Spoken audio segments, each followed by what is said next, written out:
আপনাদের বউ আছে কার কার একটু হাত তোলেন, বউ আছে? আচ্ছা, বউ আছে, হাত নামান। এবার যারা কপাল পোড়া, বউটো কেউ নাই, কপাল পোড়ারা একটু হাত তুলে দেখি, তোমাদের হাত দেখা যাক। ইন্নালিল্লাহ, আপনাদের কারো বউ নাই? আমি বিশ্বাস করি না। আচ্ছা যুবক ভাইয়ারা, হাত নামাও, হাত নামাও। আমার আব্বা জানদের পায়ে আজকে হাত রাখলাম, আমি আসিফ হুজুর আব্বা জানদের পায়ে হাত রাখলাম, মাদের সামনে দুই হাত জড়ো করলাম। এই যুবকদের চরিত্র রক্ষা করতে চাইলে একমাত্র বিয়ে ছাড়া সেকেন্ড কোনো অপশন হতেই পারে না। আমার যুবক ভাইরা, এদেরকে R15 দিয়ে খুশি করা যাবে না, iPhone 16 Pro Max দিয়ে খুশি করা যাবে না। এই যুবকরা খুশি হবে একমাত্র চরিত্রবান দিনদার মেয়ে বউ হিসেবে পাওয়ার মাধ্যমে। আব্বা বোঝে না রে, আব্বা বোঝে না। আব্বারা বলে যে বাবা নিজের পায়ে দাঁড়া, দাঁড়িয়ে তারপর তুই বিয়ে কর। মাথায় রাখবেন, নিজের পায়ে যতটুকু দাঁড়িয়েছে দাঁড়াক। বাবা হিসেবে আপনার দায়িত্ব এটা বলা যে বাপ তুই বিয়ে কর, চরিত্র বাঁচা, দরকার হলে 1 বছর আমি তোকে দেখব, তোর বউকে আমি বাপই দেখব, ঠিক না বলে? বাংলাদেশে আইন করা হয়েছে 18 বছরের নিচে নাকি কোনো মেয়ে বিয়ে করতে পারবে না। আমার প্রশ্ন হচ্ছে 18 বছরের নিচে বিয়ে করতে পারবে তা মেনে নিলাম, কিন্তু 13 বছরের যেই মেয়েটা পার্কে গিয়ে ইজ্জত বিলীন করছে, টিকটক করছে, ইজ্জতের ধাজিয়া উড়াচ্ছে, তার জন্য আপনার আইনটা পাস হবে কবে? 18 বছরের নিচে বিয়ে করলে জেলখানায় দিবেন, মামলা দিবেন। আর 13 বছরের মেয়ে প্রেম করলে বলবেন বাচ্চা মানুষ তো বুঝে উঠে নাই। এটা উপরে ফিটফাট, ভেতরে সদরঘাট ছাড়া আর কিছুই হতে পারে না। এবং আমার অবাক লাগে মেয়েদেরকে দেখলে, এক একটা মেয়ে 4-5টা বয়ফ্রেন্ড বিলং করে। আমি জানি এই কথার জন্য অনেকে রাগ করবেন, আমি জানি, আমি জেনেই বলছি। আমার কথা একটা, যেই মেয়েগুলো আজকে টাকা পাইলে, সরকারি চাকরি পাইলে বুইরা টাকলার সঙ্গে বিয়ের পিড়িতে বসে যায়, এই মেয়ে জীবনে যাই পাক আর না পাক সুখের সন্ধান কোথাও খুঁজে পাবে না। অতএব আব্বা জানদেরকে বলবো, আব্বা জান বিয়ে যখন দিবেন, মেয়ের জন্য টাকাওয়ালা খুঁজে বাদ দিয়ে চরিত্রবান যুবককে আপনার খুঁজে বের করতে হবে, ঠিক না বলো? আল্লাহ মাদেরকে বাবাদেরকে বোঝার তৌফিক দান করুক, পড়েন সবাই আমিন। আমরা ভূমিকায় আহামরি সময় নিতে চাই না, তাফসীরে প্রবেশ করতে চাই। তবে তাকবীর দিব 3টা। প্রথম তাকবীর দিবেন বিবাহিত ভাইরা, দ্বিতীয় তাকবীর সিঙ্গেল ভাইরা, তৃতীয় তাকবীর আমার সমস্ত ইয়াং পিপল, ওল্ডার পিপল, যুবকরা, মুরব্বীরা সবাই মিলে আমরা দিব। বিবাহিত ভাইরা একটা কাশি দেন, দেখা যাক কারা জিতে। এই সিঙ্গেল তোমরা চুপচাপ, single people keep quiet, keep silent, just বিবাহিত ভাইরা, দেখা যাক। এই সোনামণি থামো থামো থামো থামো, নতুন নতুন নতুন থামো, জাস্ট বিবাহিত ভাইরা, নারে তাকবীর। ওরে বাবা রে বাবা, সাউন্ড ভালো আছে কিন্তু, সিরিয়াসলি বললাম সাউন্ড ভালো। এবার সিঙ্গেলদের পালা, সিঙ্গেল ভাইরা, দেখা যাক কারা জিতে, নারে তাকবীর। বিবাহিত ভাইরা আমাকে মাফ করে দিবেন, আজকে আমার সিঙ্গেল ভাইরা 40 নাম্বার বেশি পেয়ে পাশ করেছে, ঠিক কিনা বলে? আচ্ছা এবার কোনো ভাগাভাগি নেই, সবাই মিলে তাকবীর দিব। সবাই একটা কাশি দেন সবাই, নারে তাকবীর। আল কোরআনের আলো। কেউ কেউ বলেছেন ঘরে ঘরে, কেউ বলেছেন সংসদে। যারা বলেছেন সংসদে, দ্যাটস অ্যামেজিংলি অ্যাপ্রিশিয়েটেড। আগামীর সংসদ হবে ব্রিটিশ আইন দিয়ে নয়, আগামীর সংসদ হবে কোরআনের সংসদ। রংপুরের ভাইরা আমার, আমি কোনো দলের জন্য ভোট চাওয়ার জন্য আসি নাই, আমি ভোট চাওয়ার জন্য আসি নাই, এবং আমি কোনো দলের সঙ্গে সরাসরি সম্পৃক্তও নই। তবে আমি বলতে চাই, যারাই আল্লাহর জমিনে আল্লাহর দিনকে বিজয়ী করতে চায়, যারা আল্লাহর জমিনে আল্লাহর শাসনকে কায়েম করতে চায়, তাদেরকেই ভোট দিয়ে আমরা জয়যুক্ত করতে চাই। কোনো দল আমার শত্রু নয়। যারাই মুসলমান, যারাই মানুষ, তারাই আমার বন্ধু। অতএব যারা বলবে মৌলবাদী, এই গালি আছে না বাংলাদেশে? আজ থেকে বললেন কেন? বলেন আছে না নাই? আমরা মৌলবাদী বললে রাগ করি না। মৌলবাদী আসছে মূল থেকে। মূল মানে কোরআন, মূল মানে হাদিস, মূল মানে আল্লাহ তাআলা, মূল মানে হিজ লাস্ট মেসেঞ্জার মুহাম্মদ সাল্লাল্লাহু আলাইহি ওয়াসাল্লাম। যারা আমাদেরকে মৌলবাদী বলে গালি দেয়, আমরা হলাম মূলবাদী, তোমরা সবাই আগাবাদী। আল্লামা সাইদি বলতেন, তোমরা থাকো গাছের আগায়, আমরা থাকি গাছের গোড়ায়। গাছের আগায় চুপচাপ বসে থাকো, বাড়াবাড়ি বেশি করতে যেও না। বেশি বাড়াবাড়ি করলে 16 কোটি মানুষ মিলে গাছের গোড়ায় একটা ঝাঁকুনি মারবে, মামুর বাড়ি দিল্লি গিয়ে পড়বা, দিল্লি গিয়েই তারা পড়েছে। আর যারা আজকে ইসলামকে বিজয়ী শক্তি হিসেবে দেখতে চান না, তারা তো ভারত পালাবার সুযোগ পেয়েছে। আপনারা কোথায় পালাবেন সেই চান্সটাও বাংলার মুসলমান দিবে না। আল্লাহ সংসদকে কোরআনের সংসদ হিসেবে কবুল করুক। পড়েন সবাই আমিন। আমি অধম আজকে গ্রামের চাচাতো ভাইয়েরা, ওটা উড়ুক, ও উড়ে কিয়ামত করে দিক, তোমরা দেখবা না। আপনার চোখ থাকবে জাস্ট আমার দিকে। সুনামি হয়ে গেল, তাফসিরে মন থাকবে, বাহিরে আমার মন উড়বে না। ঠিক কিনা বলেন? লুক অ্যাট মাই ফেস, আমাকে দেখেন, আমার কথা শোনেন, ইমানটাকে মজবুত করেন, ইখলাসের সঙ্গে আমাকে কথা বলার সুযোগ দেন, আপনিও মনটাকে স্থির করেন।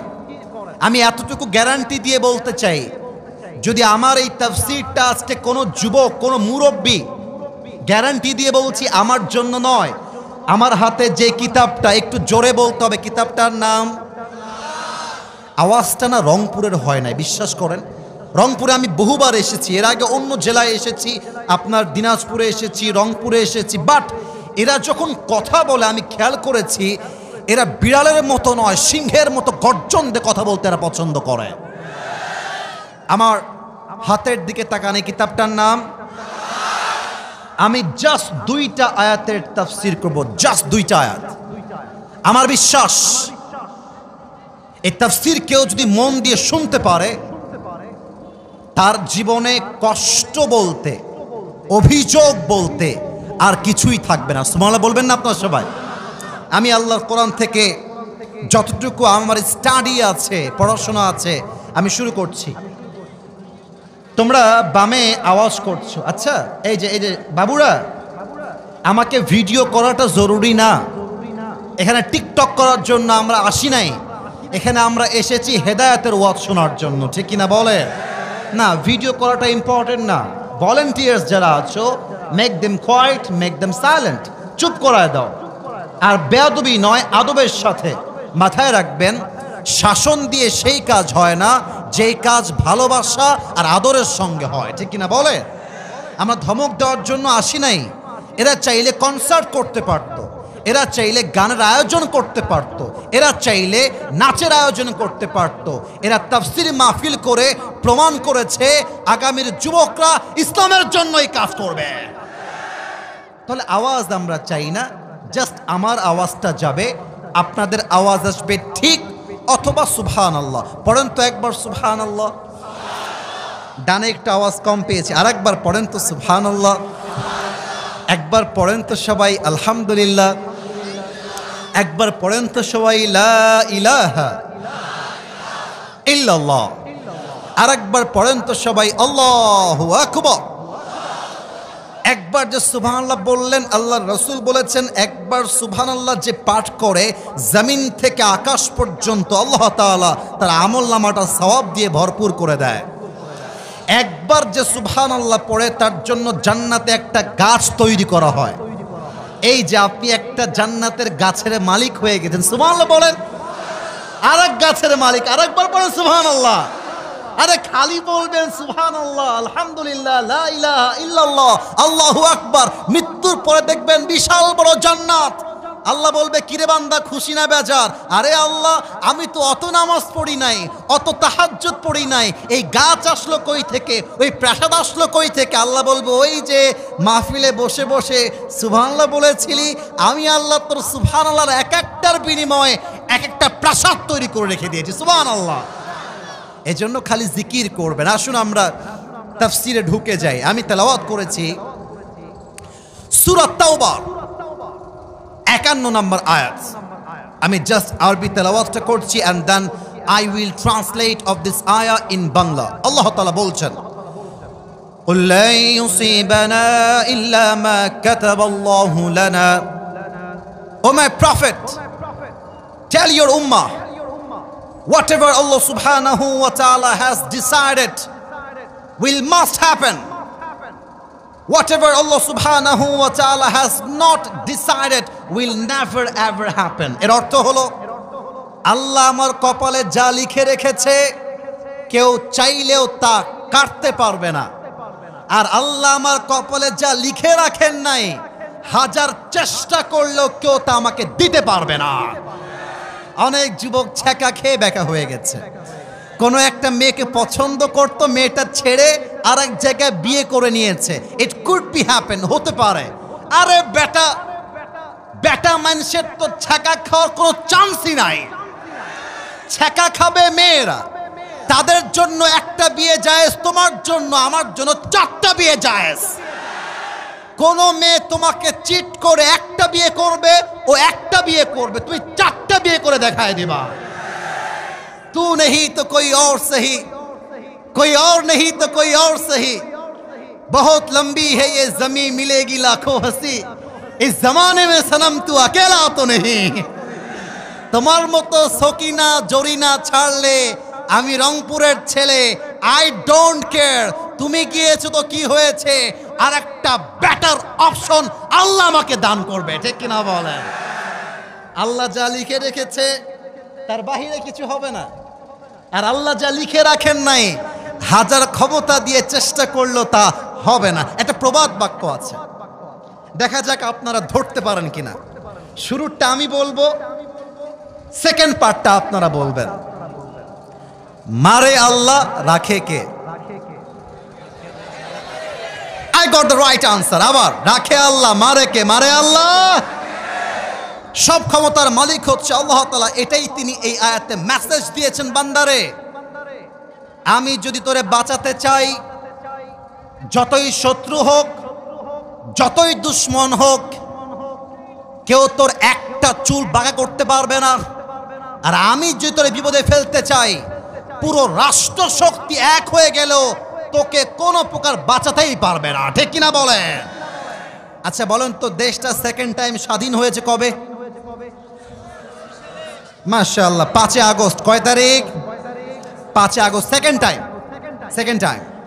আচ্ছা বলেন তো, এখানে কিন্তু আওয়ামী লীগের ভাইরা থাকতে পারেন, বিএনপির ভাইরা থাকতে পারেন, জামাত থাকতে পারেন।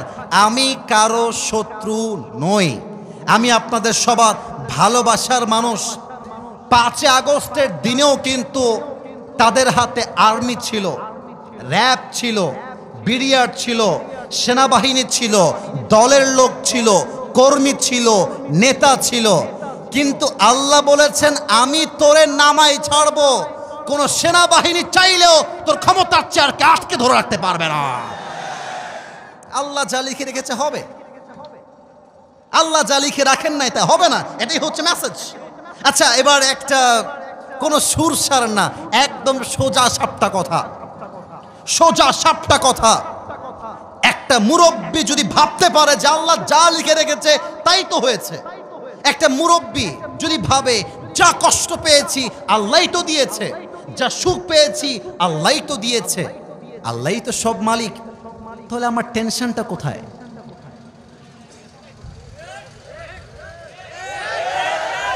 আমার অভিযোগটা কোথায় রে ভাই? সবই তো আল্লাহ করছে। এবার বলেন তো, যা কিছু হয় এটার পেছনে একটা কল্যাণ আমাদের জন্য রেখে দিয়েছে কে? তো ভালো হোক খারাপ হোক সব আল্লাহ করেছে, আমার কোনো অভিযোগ নেই। আমি তো বিশ্বাস করি আধারে ভয় পেও না, আলো আছে আড়ালে, অন্ধকার পালিয়ে যাবে তুমি উঠে দাঁড়ালে। এবার বলেন তো আমাদের জাতির পিতার নাম কি ছিল? সন্দেহ আছে অনেকের মনে মনে হয়। Okay, let me ask you the same question again. আবারও প্রশ্ন করছি, বলেন তো রংপুরের মিঠাপুকুরের ভাইয়েরা আমাদের জাতির পিতার নাম কি? কোন ব্যক্তিকে জোর করে চাপাই দিলে জাতির পিতা হওয়া যায় না। জাতির পিতা হওয়ার জন্য বুকের তাজা রক্ত দিয়ে মানে পরীক্ষায় পাস করতে হয়।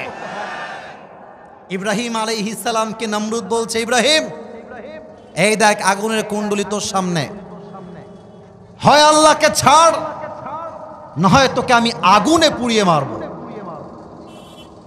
ইব্রাহিম বলছে এক কথা, আমার জীবন যাবে আমার ঈমান যাবে না, আমার বুকের তাজা রক্ত ঝরবে আমার ঈমানে কোনো ত্রুটি আসতে দেওয়া যাবে না, ঠিক কিনা বলে? নমরুদ বলছে, এই শোনো, ইব্রাহিমকে এখনই আগুনে ফেলিয়ে দাও। এবার জিবরাইল বলছে, ইব্রাহিম তুমি আমার কাছে সাহায্য চাও, আমি তোমাকে বাঁচায় দিব। ইব্রাহিম আলাইহিস সালাম বলছেন, আমি তো এমন কোন রবের ইবাদত করি না যেই রব তার বান্দার দুঃখ কষ্ট নিজের চোখেই দেখে না। হাসবুনাল্লাহু ওয়া নি'মাল ওয়াকিল, আমার রব আমার জন্য যথেষ্ট, তোমাকে আমার কোনো প্রয়োজন নেই। আগুনে যখন ফেলা হলো আল্লাহ বললেন, কুলনা ইয়া নারু কুনি বারদাও ওয়া সালামান আলা ইব্রাহিম, হে আগুন আমার ইব্রাহিমের জন্য তুমি শান্তিদায়ক ঠান্ডা হয়ে যাও।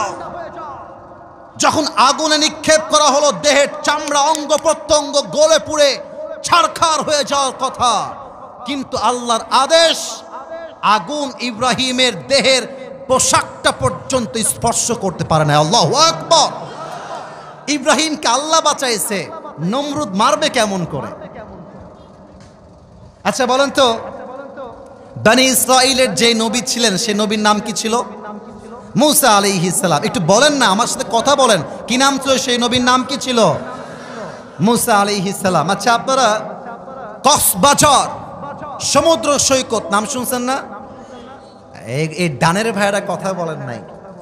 আমি ওয়াজ করছি আপনাদের থেকে জানার জন্য নয়, আপনাদেরকে অ্যাক্টিভ রাখার জন্য। বাংলাদেশের কক্সবাজার নাম কি আমরা শুনেছি নাকি শুনি নাই? শুনবেন না কেন?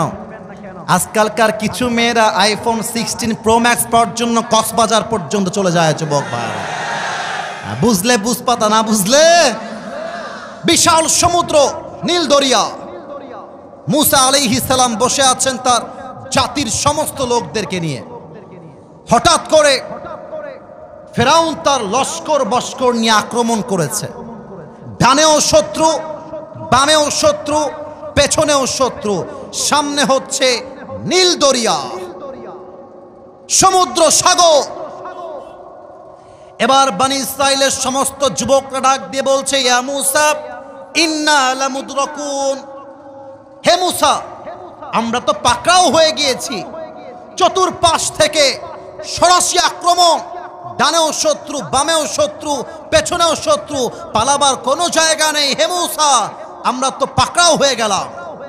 মুসা বলছে, কাল্লা ইন্না মাইয়া রব্বি সায়াহদিন, কখনো নয়, আমার রব নিশ্চিত আমার জন্য রাস্তা খুলে দিবেন। আল্লাহ বলেন, এই মুসা তোমার হাতে এইটা কি? মুসা বলছে, এইটা আমার লাঠি। ফাওহাইনা ইলা মুসা আন ইদরিব বিআসাকাল বাহর, আল্লাহ বললেন মুসা লাঠি দিয়ে একটা আঘাত করো পানির উপরে। একটা আঘাত করার সঙ্গে সঙ্গে রাস্তা দরকার ছিল একটা, আল্লাহ সঙ্গে সঙ্গে 12টা রাস্তা খুলে দিয়েছে। সুবহানাল্লাহ বলেন। রাখে আল্লাহ, মারে কে? মারে আল্লাহ। তাহলে বোঝা গেল whatever Allah subhanahu wa ta'ala has decided in life, it will must happen. যা লেখা আছে তা ঘটবে, আর যা আল্লাহ লিখে রাখেন নাই তা কখনো ঘটবে না, এটা অল অ্যাবাউট তাকদীর, এটা ভাগ্যের খেলা। তবে মাথায় রাখতে হবে, অনেক যুবক এখানে বসে আছে। এই যুবকরা, আমার কথায় রাগ করতে যেও না। আব্বাজান, আপনারা আমার কথায় রাগ করবেন না। একটা কথা এখন বলবো, যুবকদের বিপক্ষে যাবে, বাবাদের পক্ষে যাবে।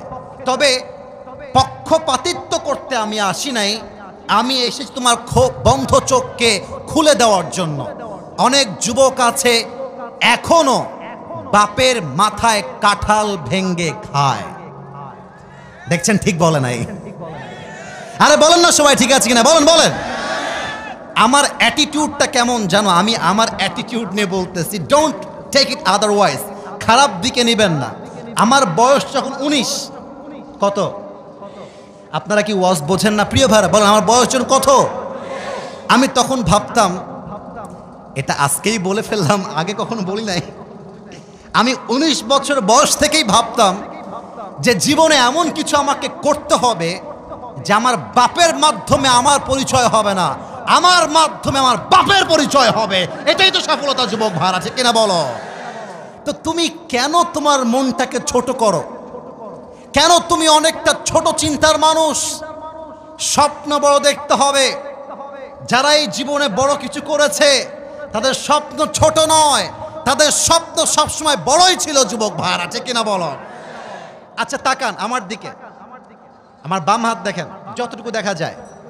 এবার আমি বাম হাতটা তুলতেছি, এক্সাম্পল, উদাহরণ দিব। এইটা আমার উপরে সামিয়ানা। এটার নাম কি ভাই? আরে ভাই একটু জোরে বলেন না, এটার নাম কি? একটু খেয়াল করেন, একটু খেয়াল করেন। এই সামিয়ানাটা আমার মাথার থেকে হালকা কাছে। এই যে আপনারা সবাই একটু শুনবেন আমার কথাটা, আমি আয়াতকে মিলাবো। এটা কিন্তু আমার ধরা খুবই সহজ, তাই না? ওখান থেকে কিন্তু এখানে যদি আপনি লাভ দেন, আপনি ধরতে সহজে পারবেন না, কারণ এইটা অলরেডি অনেক উঁচুতে আছে।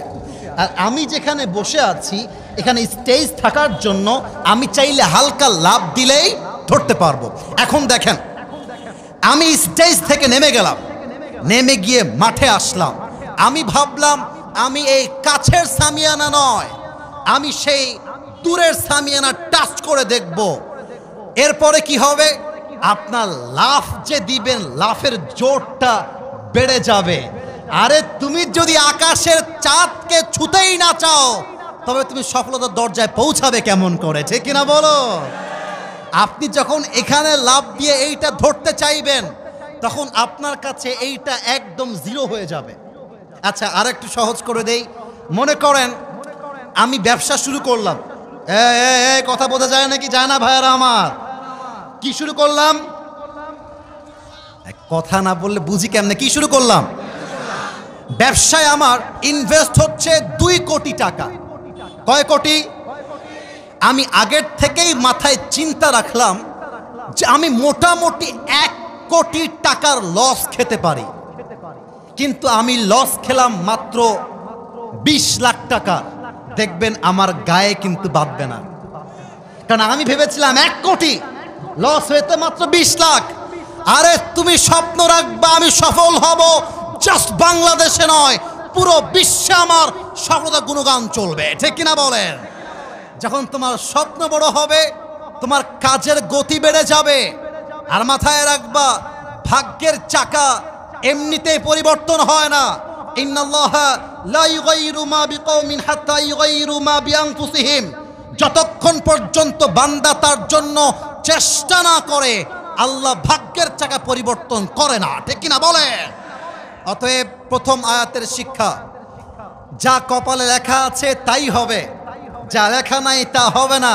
অতএব আজ থেকে হতাশ হওয়ার কোনো কারণ নেই, ভয় পেও না, বুক চিরে দাঁড়িয়ে যাও, আল্লাহর ভরসায় সাহসটা বাড়াও, আল্লাহর নামে আগুন জ্বালাও বুকে, সত্যের পথে চলো, সাহস রাখো মুখে, থেমে গেলে চলবে না, রক্তে আগুন ধরাও, আল্লাহর সৈনিক তুমি, সেই পতাকা ওড়াও। আল্লাহ যখন পাশে, কিসের এত ভয়? আল্লাহ যখন পাশে, কিসের এত ভয়? আর তাওয়াক্কুল করো, কাছে আসবে বিজয়, ঠিক কিনা বলেন? অতএব কুল্লা ইউসিবানা ইল্লা মা কাতাবাল্লাহু লানা, যা ভাগ্যে আছে তার বাহিরে কিছু হবে না। 1 নম্বর আয়াত। আপনারা সবাই আল্লামা ইকবাল বিশ্বকবি নাম শুনেছেন? আল্লামা ইকবাল উনি একটা কবিতা লিখেছেন উর্দুতে। আমি এই আয়াতটাকে বোঝাবার জন্য জাস্ট শেয়ার করছি। উনি লেখেন, जो नसीब में है वो कभी छिन नहीं सकता और जो नहीं है वो कभी मिल नहीं सकता, जो चला गया उस पर सब्र आ जाएगा और जो आएगा उस पर शुक्र आ जाएगा। रब की फैसले अकल से तोले नहीं जाते, ये दिल के यकीन से समझे जाते हैं। जो बुरा वक्त है वो भी लिखा हुआ है, जो अच्छा वक्त है वो भी आने वाला है। तुम कहते हो कि अगर नसीब में बुरा वक्त आएगा तो मैं क्या करूंगा, तुम कहते हो कि अगर नसीब में बुरा वक्त आएगा तो मैं क्या करूंगा, और मैं तुम्हें कहता हूं खुदा पर यकीन रखो बुरा वक्त ही कभी नहीं आएगा। ठीक ना बोले? ওনার কথার মর্ম হচ্ছে যা কপালে আছে তা আসবে, যা নাই আসবে না। অতএব আমার জীবন চলবে একটা বাক্য দিয়ে, বাক্যের নাম আলহামদুলিল্লাহ। পড়েন সবাই, আর একটু জোরে পড়েন সবাই, আলহামদুলিল্লাহ। এবার সবাই 2 হাত তুলেন দেখি, সবাই 2 হাত, 2 হাত, 2 হাত সবাই। আপনাদের যে ধৈর্য, এটা ভাই তুলনাহীন ধৈর্য। তাকবীর দিব অ্যাক্টিভ করার জন্য, এটা কাশ দেন সবাই। ডানে আওয়াজ আসে না। নারে তাকবীর, নারে তাকবীর। হাত নামান। আমি জানি গরমে বড্ড কষ্ট হচ্ছে। এই দেখেন আমার ভেতরটা মনে হচ্ছে কলিজাটা আমার ছিঁড়ে বের হয়ে যাবে, এত কষ্ট হচ্ছে কথা বলতে আর কি, গরম তো। কিন্তু বিশ্বাস করেন যতই কষ্ট হোক, যখন দেখি আমার মুরব্বীরা চাতক পাখির মতো শুনছে, যখন দেখি আমার যুবক ভাইরা ঠিক ঠিক বলে রেসপন্স করছে, তখন আমার কলিজা ঠান্ডা হয়ে যায়, বুকের মধ্যে ঈমানের জজবা বেড়ে যায়। ঠিক কিনা বলেন? 2 নম্বর আয়াতের তাফসীর শেষ করে আমরা ইতি টানতে চাই। আয়াতটা তেলাওয়াত করছি। আউযু বিল্লাহি মিনাশ শাইতানির রাজীম। ومن يتوكل على الله فهو حسبه. Whoever trusts in Allah subhanahu wa ta'ala, Allah is sufficient for him. যে ব্যক্তি আল্লাহর উপরে ভরসা করে, আল্লাহ একাই তার জন্য যথেষ্ট হয়ে যায়। সুবহানাল্লাহ বলবেন না আপনারা সবাই? এবার একটা প্রশ্ন করতে চাই রংপুরের ভাইদেরকে। বলেন তো সবাই, নবীজির কলিজার টুকরা মেয়ের নাম কি ছিল? কে বলতে পারে? সবচেয়ে সর্বনাশ, বাধা তো দূরের কথা, আপনারা তো একটা মুহূর্ত সময়ও নেন নাই। বলেন তো আরেকবার, নবীর সবচেয়ে কলিজার টুকরা মেয়ের নাম কি ছিল? আর একটা প্রশ্ন করব, ফাতেমার জামাইয়ের নাম কি ছিল? মাশাআল্লাহ। লাস্ট প্রশ্ন, লাস্ট। তাদের বংশ থেকে 2 জন সন্তান এসেছে, 1 হাসান, 2 রাইট আনসার। আরেকবার হাসান, 2 আলী রাদিয়াল্লাহু তাআলা আনহু। তার তাওয়াক্কুল কি লেভেলের ছিল একটা ঘটনা শেয়ার করতে চাই, চমৎকার ঘটনা, যে ঘটনা আপনার বুকের পশমকে দাঁড় করায় দিবে, এতটা ঈমান দীপ্ত ঘটনা। খন্দকের যুদ্ধে যখন কাফেররা মদিনায় অ্যাটাক করলো, আমর বিন মারহাব এসে বলছে, এই মদিনার মুসলমানেরা, কে তার মায়ের বুকের দুধ পান করেছিস, আয় আমি তার সঙ্গে যুদ্ধ করব, কার বুকের পাটা আছে বেরিয়ে আয়। সব সাহাবীরা বের হয়ে আসছে, কিন্তু যুদ্ধ করতে কেউ রাজি না, কারণ আমর বিন মারহাব যেন তেন কোনো বাহাদুর নয়, বীর পুরুষ ছিল সে, কেউ দাঁড়ায় না। এবার এই সবাই ডান হাত দেখেন তো, আমার হাত তুলতে হবে না, আমার ডান হাত দেখেন। আলী এমন করে ডান হাত তুলেছে, ডাক দিয়ে বলছে, ইয়া রাসূলুল্লাহ আনা মুস্তাঈদুন, হে রাসূল যুদ্ধের জন্য আমি প্রস্তুত আছি, আপনি আমাকে চান্স দেন। রাসূল ডাক দিয়ে বলছেন, আলী তোমার বয়স মাত্র 23, তুমি বাচ্চা মানুষ, বসো বসো। আমরা মাঝে মাঝে বলি না ছোট মরিচের? আপনারা কি মরে গেছেন না বেঁচে আছেন? ছোট মরিচের এই আলী বসো, তোমাকে দিয়ে হবে না, তুমি খুব বাচ্চা মানুষ, ছোট, বসো।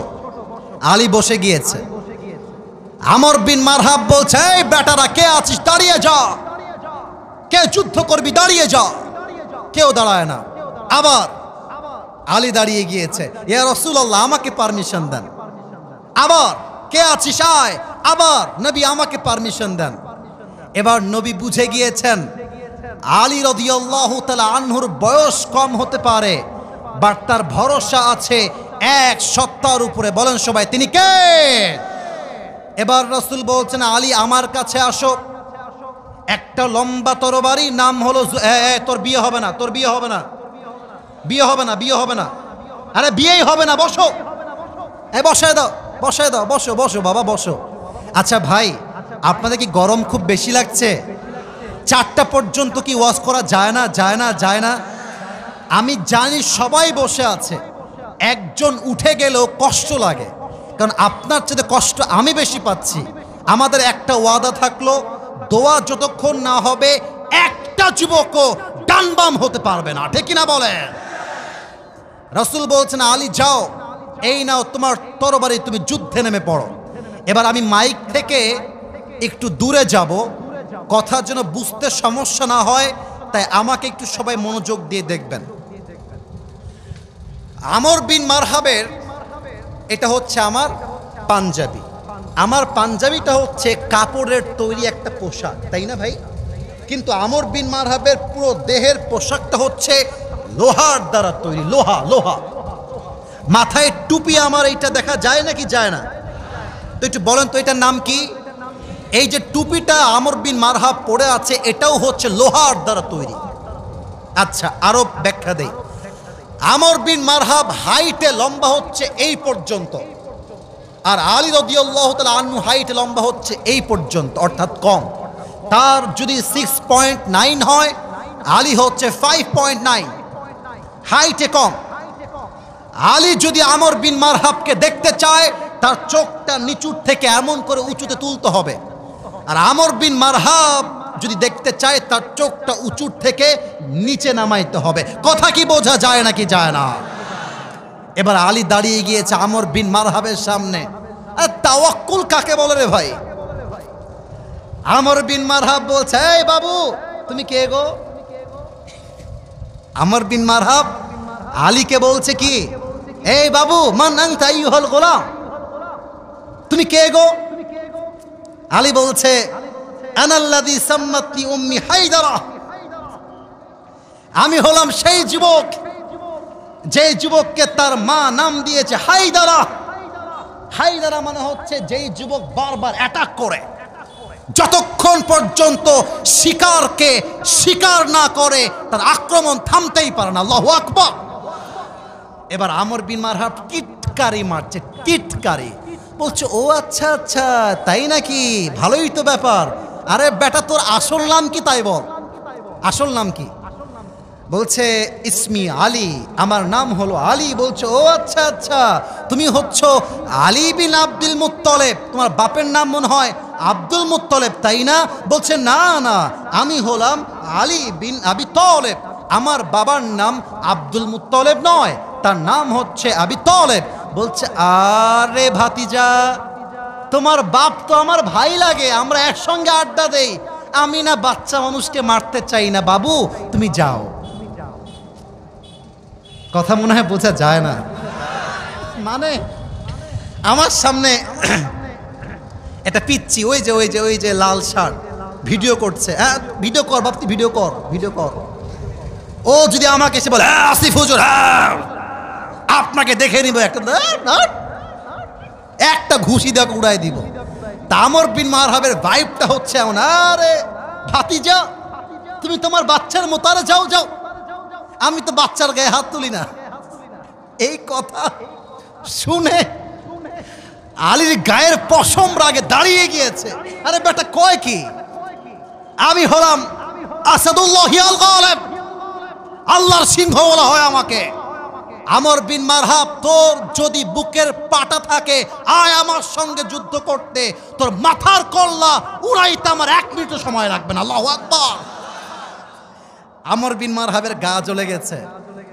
সর্বনাশ, এই পিচ্চি কয় কি আমারে মারবে, তো আয় মারতে আয়। এবার দেখেন দামি কথা বলছে একটা, মাথায় রাখবেন, ইসলাম কখনো কাউকে আগ বাড়িয়ে মারতে যায় না, কিন্তু ইসলামকে যখন কেউ আগ বাড়িয়ে অ্যাটাক করতে আসে, ইসলাম 2 পয়সা ছাড় দিয়ে কথা বলে না। এই প্রশ্নটা যেটা আমি এখন করব, এটা আমি কালকেও করেছিলাম। এই রংপুরকে নিয়েই প্রশ্ন, এটা আমি কালকেও করেছি, পরশুদিনও করেছি। বলুন তো, আমাদের শহীদ আবু সাইদ কাউকে আগ বাড়িয়ে গুলি করতে গেছে? আমি কথা না বললে ওয়াজ করতে পারবো না। গেছে? কাউকে ছুরি মারতে গেছে, বুলেট মারতে গেছে, বোম মারতে গেছে? তো আপনারা ওকে গুলি করলেন কেন? গুলি করলেন কেন? ও তো একটা দাবি, কোটা সংস্কার চাই, এই তো দাবি। আপনি গুলি যখন করেছেন, ওই গুলি প্রত্যেকটা দেশের প্রান্তে প্রান্তে আগুন জ্বালিয়ে দিয়েছে। আমরা আগবাড়ি কাউকে মারতে যাই না। আর যখন গুলি করেছে, আমি তখন ছাদে ছিলাম, আমার বাসার ছাদে ছিলাম, নিউজ আসছে গুলির ভিডিও, বিশ্বাস করেন আমার সামনে কোরআন। আমার তখন মনে বলেছিল, পৃথিবীর কোন দেশে কোন মন্ত্রী, কোন প্রধানমন্ত্রী ছাত্রদেরকে মারার পরে গদিতে টিকে থেকেছে, এরকম ইতিহাস বাংলাদেশ কেন পুরো বিশ্বেও খুঁজে পাওয়া যাবে না। আমরা কাউকে মারতে চাই না, কিন্তু মারতে আসলে আমরা ছাড় দিয়ে কথা বলতে পারবো না। তা আলী বলছে তুই আয়, আগে তুই মারবি, তারপরে না আমি ডিফেন্স অ্যাটাক করবো। ডিফেন্স অ্যাটাক মানে আমি দাঁড়ায় আছি, কেউ আমাকে মারতে আসলো, আমি ডিফেন্স অ্যাটাক করব। কথা ভুল বললাম না ঠিক বললাম? বলেন। ডিফেন্স অ্যাটাক করে নিজেকে বাঁচিয়ে then I will attack again, এরপর আমি মারতে যাব। তো আমর বিন মারহাব বলছে, ও আচ্ছা আচ্ছা, রেডি হয়ে যা, আমি তোকে এখনই আক্রমণ করতে চাই। এবার আক্রমণটা বোঝাতে চাই অভিনয় করে। অভিনয়, এই যে 2 পা আছে, যুদ্ধের সিস্টেম বা কৌশল হচ্ছে, তরবারি যখন আঘাত করা হবে 2টা পা একসঙ্গে মিলিয়ে নেওয়া হয় লাফ দেওয়ার জন্য। লাফ লাফ দিবে, 2 পা জড়িয়ে ফেলেছে, 2 হাত দিয়ে তরবারি শক্ত করে ধরেছে। এবার আমাকে দেখেন, সামনের থেকে নিয়ে এমন করে পিছনের দিকে তরবারিটা নিয়ে একটা লাফ দিয়েছে, দেহের সমস্ত শক্তিকে এক করে আমর বিন মারহাবের একদম কাঁধ বরাবর হাসবুনাল্লাহু ওয়া নি'মাল ওয়াকিল বলে একটা আঘাত করেছে। অর্থাৎ আমর বিন মারহাব আলীকে আঘাত করেছে। আমার পয়েন্টটা একটু মিস্টেক হলো, আমর বিন মারহাব আলীকে আঘাত করেছে, আর আলী তার ঢালটা ঠেকিয়ে বলছে হাসবুনাল্লাহু ওয়া নি'মাল ওয়াকিল। এত বিশাল আঘাত, আলীর পুরো দেহটা 2 খান হয়ে যাওয়ার কথা, বাট তরবারির আঘাত আলীর দেহ পর্যন্ত স্পর্শ করতে পারে না। আল্লাহু আকবার। আলী বলছে, মারহাব, তুমি তো ভালোই চেষ্টা করেছো, এবার আমার পালা, এবার আমি চেষ্টা করব। ঠিক সেম পজিশন, আলী তার 2 হাত দিয়ে তরবারিকে আঁকড়ে ধরেছে, সামনের থেকে নিয়ে পেছনের দিকে নিয়েছে, একটা লাফ দিয়ে নারায়ে তাকবীর আল্লাহু আকবার বলে একটা আঘাত করেছে। আমর বিন মারহাবের লোহার পোশাক ভেঙ্গে গুড়িয়ে তার পুরো দেহটা 2 আটখান হয়ে 2 দিকে ছিটকে পড়ে গিয়েছে। আল্লাহু আকবার। তাওয়াক্কুল কাকে বলে? আরে ইসলামের বিজয়ের জন্য কোটি কোটি ইমানদার প্রয়োজন নেই, আমাদের দরকার একজন অমরের মতো রাষ্ট্রনেতা। যুবক ভাইরা আমার, একজন অমর যদি তৈরি হয়ে যায়, ফিলিস্তিন মুক্ত হবে, গাজা মুক্ত হবে, পুরো বিশ্বে ইসলামের পতাকা উড্ডীন হয়ে যাবে। ঠিক কিনা বলে?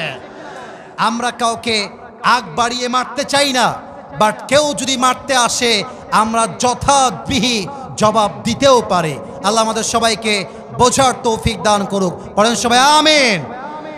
পেছনে কি কেউ উঠতেছে? এই যে পিচ্চি একজন মনে হয় উঠতেছে। এই পিচ্চি, পিচ্চি, এই যে ছোট্ট বাবু, বসে দাও, বসো, দোয়া হবে একটু পরে, বসো।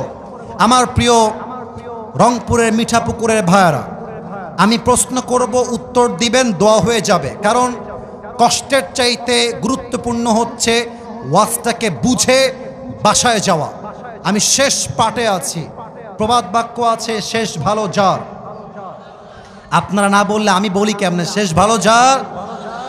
আমি প্রশ্ন করব, আগে উত্তর শিখাই দিচ্ছি। আমি প্রশ্ন করব, জীবনে কোনো অভিযোগ আছে কিনা? আপনারা বলবেন নাই। আমি বলবো, জীবনে কোনো কষ্ট আছে কিনা? আপনারা বলবেন নাই। আমি বলবো, সুখে দুঃখে পড়বেন কি? আপনারা পড়বেন জাস্ট আলহামদুলিল্লাহ। সবাই কি রেডি আছেন? এটা মুখস্থ করাতে চাই, মাথায় ঢুকায় দিয়ে তারপরে ব্যাক করতে চাই।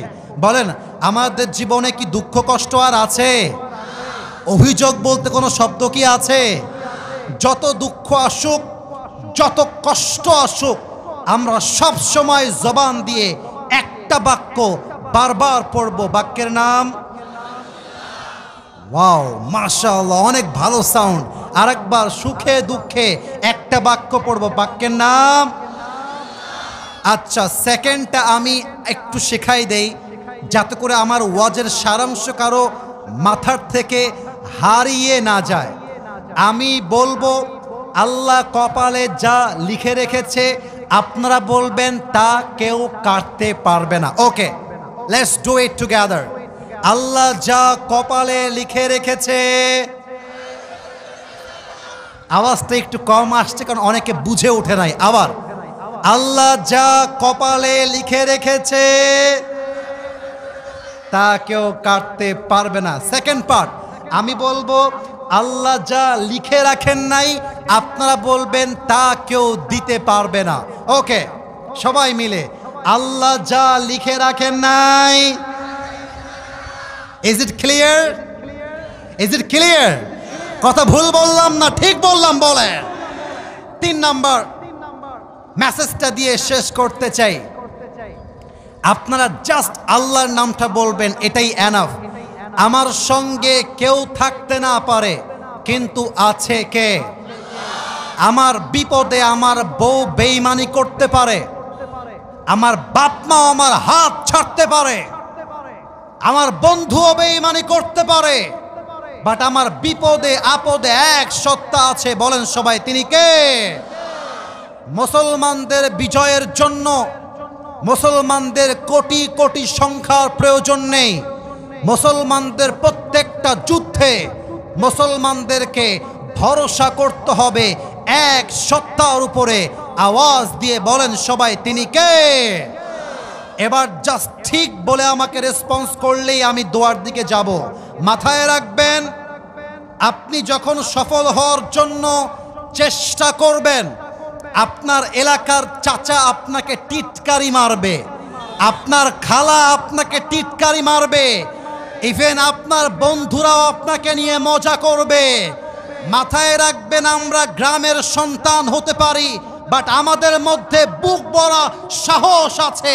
যত ইতিহাস হয়েছে, এই ইতিহাস মধ্যবিত্ত পরিবারের সন্তানরাই করে দেখিয়েছে। 2 নাম্বার কথা, আমি রংপুরের মিঠাপুকুরে জন্ম নিয়েছি। আমি হয়তোবা ঢাকার গুলশানে জন্ম নেই নাই, আমি হয়তোবা ঢাকার বসুন্ধরায় জন্ম নেই নাই। আমার ভাগ্যের চাকা যে খারাপ তা নয়, বরং আজ থেকে মাথার ঘাম পায়ে ফেলে বুকের তাজা রক্তকে পানি করে আমি চেষ্টা করব, এবং আমার ভাগ্যের চাকা আল্লাহ নিজেই ঘুরায় দিবে। ঠিক কিনা বলেন? সর্বশেষ একটা কথা যুবকদেরকে বলে শেষ করব। যুবক ভাইরা, বয়স তোমার 19 হতে পারে, বয়স তোমার 20 হতে পারে। মেয়েদের পাল্লায় পড়ে ক্যারিয়ারটা নষ্ট করে দিও না। আরে জীবনে টাকা কামাইতে পারলে এরকম ভালোবাসা রাস্তাঘাটে খুঁজে পাওয়া যাবে। আজকে তুমি সফল না হলে বাপের গালি খাবা, মায়ের গালি খাবা, আর কালকে তুমি সফল হলে পুরো বিশ্বের মানুষ তোমাকে স্যালুট করতে বাধ্য হয়ে যাবে, ঠিক কিনা বলো? অতএব আমাদের সঙ্গে সর্বদা আছে একজন, বলেন সবাই তিনি কে? দুই হাত তোলেন সবাই, দুই হাত, নারায়ে তাকবীর। আল কোরআনের আলো, আল হাদিসের আলো, কোরআন হাদিস যেখানে, আলেম ওলামা যেখানে, রংপুরবাসী যেখানে,